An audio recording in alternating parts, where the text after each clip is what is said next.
परवर्ती खबर जालरे पड़ा 2 तेलिया माछ बिक्री है 6 लाख। तेबे भद्रक जिला धामरा अंचल रे समुद्र रे धीवरंक जालरे पड़ी 2 तेलिया माछ। गोटे माछर ओजन 21 किलो और अन्यटीर ओजन 31 किलो 600 ग्राम थिला। तेबे धामरा चांदिनी पाळस्थ कंटारे माछ गुड़िकर ओजन पर नीलाम होईछि। तेणु 21 किलोर माछटी किलो प्रति 7500 दर रे 1,57,500 टंका एवं 31 किलो ओजन थिबा माछ को किलो प्रति 14,600 दर रे 4,52,600 टंका एभली मोट 6,10,000 टंका देई एक औषध कंपानी किणी नेछि।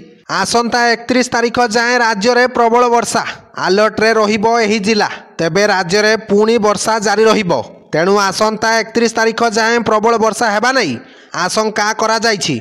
तेणु आज आभ्यंतरीण ओडिशा और दक्षिण ओडिशा रे घड़घड़ी सहित वर्षा होई पारे और किछि जिला को अलर्ट मध्य करा जाइछि। तेबे आज पुरी, कोरापुट, खोर्धा, नयागढ़, सोनपुर, बौद्ध, नुआपड़ा, कलाहांडी एवं नवरंगपुर रे घड़घड़ी सहित वर्षा हेबार संभावना रहितबा नै भुवनेश्वर आंचलिक पाणीपाग विभाग पक्षरु कहा जाइछि।